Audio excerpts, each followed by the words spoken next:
நிறைய பேர் பரிகாரங்களை பற்றி தாங்க நிறைய கேட்குறாங்க. ஒரு காரியம் சக்ஸஸ் ஆகணும், ஒரு காரிய ஜெயம், ஒரு வெற்றி, எந்த ஒரு செயல்களும் தடையில்லாமல் நமக்கு நடக்கணும்னா நான் என்ன பண்ணணும்னு கேட்குறவங்க தான் அதிகமாகவே இருக்காங்க. சரி, அந்த காரிய வெற்றி அப்படிங்கிறது என்ன அப்படின்னா, நம்மளுடைய ஜாதகத்தில் நம்ம எடுக்கும் செயல் சக்ஸஸாக மாறணும் அப்படின்னா அதற்கு 10ஆம் பாவகம் பலமாக இருக்க வேண்டும்.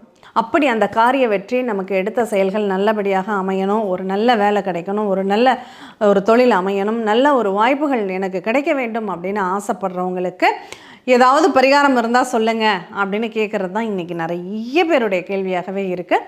அவங்களுக்காக ஒரே ஒரு விஷயம், நம்மளுடைய காரியம் நல்லபடியாக நடக்க வேண்டும், செயல்பட வேண்டும் அப்படின்னா அதற்கு ஒரே ஒரு மூலிகை, அது நாட்டு மருந்து கடையில் ரொம்ப ஈஸியாக கிடைக்கக்கூடிய, ஒரு எளிமையாக கிடைக்கக்கூடிய ஒரு மூலிகை தான். இதை பயன்படுத்துறதுனால கொஞ்சம் உங்களை சுற்றி உள்ள நெகட்டிவ் திங்கிங் அல்லது நெகட்டிவான ஒரு நிகழ்வுகள் அது கொஞ்சம் ரிலீஸ் ஆகும், பாசிட்டிவான நிகழ்வுகள் அதிகமாகும். அப்படிங்கிறப்போ இதை கண்டிப்பாக நீங்கள் வச்சுக்கிறது நல்லது. அப்படி என்ன பொருள் அப்படின்னா வசம்பு. நீங்கள் நிறைய பேருக்கு தெரியும், ஒரு குழந்தை பிறந்த உடனே அந்த குழந்தையின் கைகளில் காப்பு மாதிரி வசம்புலான ஒரு கயிறை கட்டி விடுவாங்க அல்லது காப்பை போட்டு விடுவாங்க. இது எதுக்காக அப்படின்னா அந்த குழந்தையினுடைய செரிமான சக்திக்கும் அந்த குழந்தையினுடைய புறச்சூழ்நிலை அந்த குழந்தைக்கு ஒரு கவசமாக வேலை செய்யணும் அப்படிங்கிறதுக்காகவும் தான் அந்த வசம்பு அப்படிங்கிறத அவங்க போட்டிருப்பாங்க.